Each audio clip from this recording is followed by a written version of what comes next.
Substitute Groundhog by Pat Miller, illustrated by Kathy Ember. When you hear this sound, it's time to turn the page.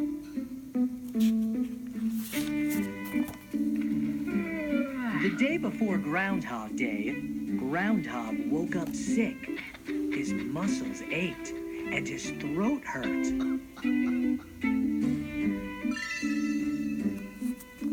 Groundhog felt so awful, he went to see Dr. Owl. "You have a bad case of flu, you do," said Dr. Owl. "You need hot clover soup and bed rest for 2 days." "How many?" asked Groundhog. Two, hooted Dr. Owl. But Groundhog Day was tomorrow. Groundhog couldn't let everyone down because he was too sick to do his job. He tried to think of something.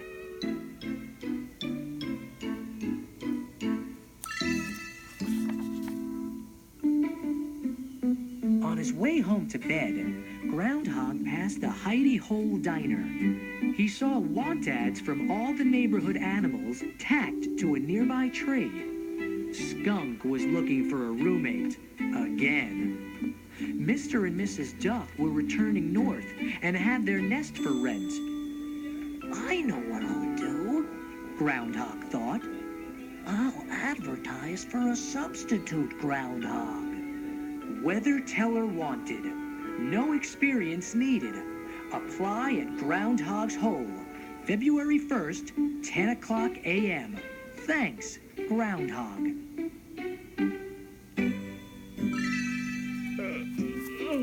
By 10 o'clock, a line of animals waited to try out.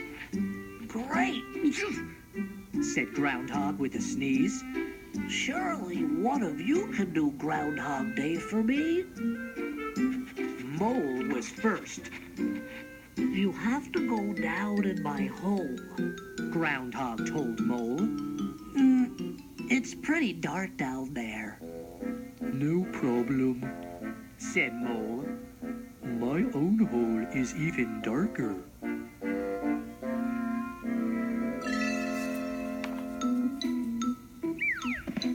Mole got comfortable underground. "Now come up and look for your shadow," Groundhog shouted. Mole peeked over the edge. His little eyes squinted. "Well, Mole, what do you see?" Mole spoke to a tree. "Is that you, Groundhog?" Groundhog blew his nose. "This won't work. I need someone who sees well." "I can see well," said a voice from high overhead. Groundhog looked up and saw Eagle.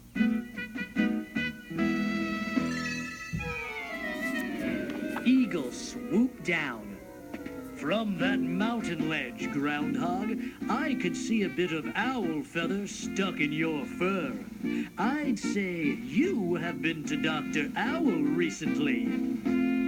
"Wow! Then surely you will have no trouble seeing your shadow," said Groundhog. "Climb down in the hole and let's practice." "Climb down?" said Eagle. He looked at the entrance to the hole. "Will there be room down there to stretch my wings?" He stretched very wide. Groundhog rubbed his scratchy throat. "This won't work. I need someone who sees well and is not bothered by small spaces."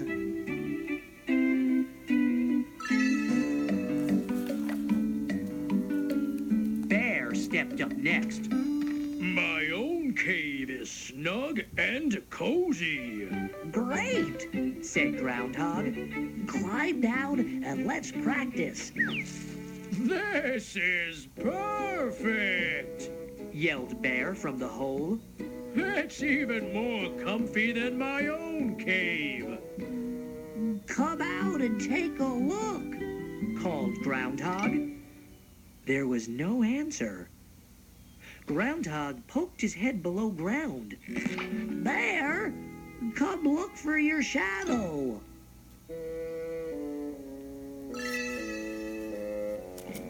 The only answer was a deep, slow snore. Groundhog was frustrated. He needed a substitute who could see well, wasn't bothered by small spaces, and wouldn't fall asleep.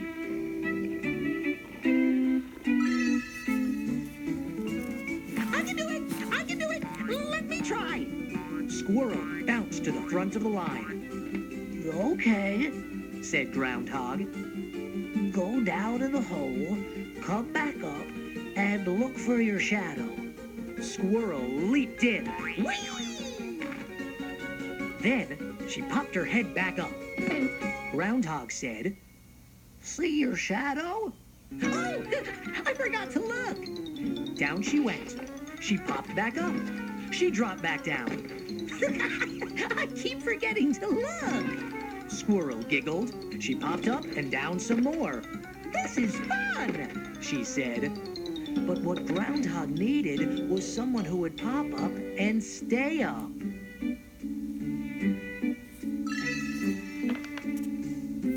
By now, Groundhog was feeling even worse. He thought of his warm bed. Was he ever going to find a substitute? Howdy there, Groundhog. How about giving me a chance? Up stepped a strange-looking creature. My name is Armadillo, she said. You're not from around here, are you? Asked Groundhog. Nope, I'm from Texas, visiting my cousin Badger, she said. But I can do this job. I live in a hole. I like small spaces. I see my shadow just fine. And I will pop up and stay up.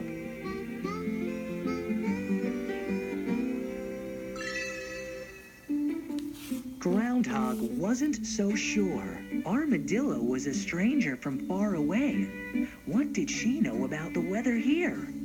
But she did have all the qualifications for the job. All right, said Groundhog. Well, let's see how you do. Armadillo climbed down into Groundhog's hole. She poked her head up and looked around. Sure enough, she saw her shadow. If that happens tomorrow, tell folks that winter will drag on, said Groundhog. But if you don't see your shadow tomorrow, spring will come early. Got it, said Armadillo.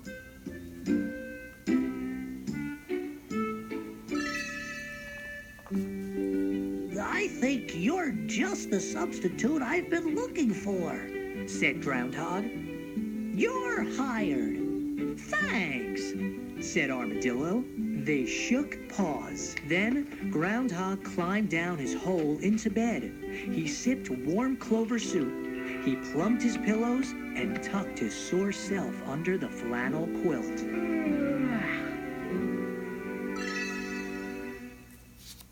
The next morning, the animals gathered early to hear what Armadillo would say. It was cold and crisp as the sun peeked over the forest. Badger served hot chocolate. Squirrel bounced and cheered for Armadillo. Eagle flew high above the trees. Muddy Mole looked sleepy. And Bear was still in bed. The animals grew quiet as Armadillo poked her head up and carefully looked around. There, on the ground, she saw the shadow of her tiny ears and pointy nose. 6 more weeks of winter, she announced.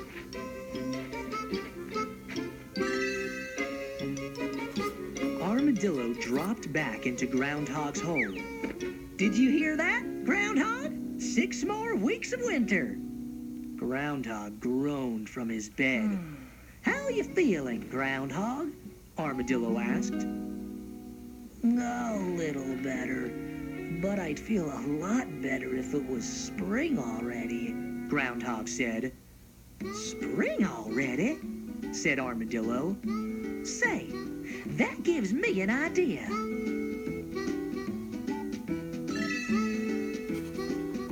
Armadillo found Groundhog's suitcase. "Get your gear together, Groundhog," she said. "It's already spring in Texas. You can come home with me." "Really?" said Groundhog. He imagined himself rolling in warm grass instead of sneezing through 6 more weeks of cold. "You bet," said Armadillo. Groundhog jumped from his bed. He grabbed his teddy bear and his toothbrush and tossed them into his suitcase.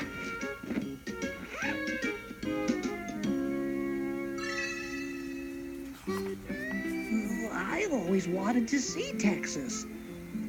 Do you think they have cowboy hats in my size?" asked Groundhog. "Sure as Texas has a Lone Star," said Armadillo. Together, they walked through the cold to the bus station, and their shadows followed them all the way there.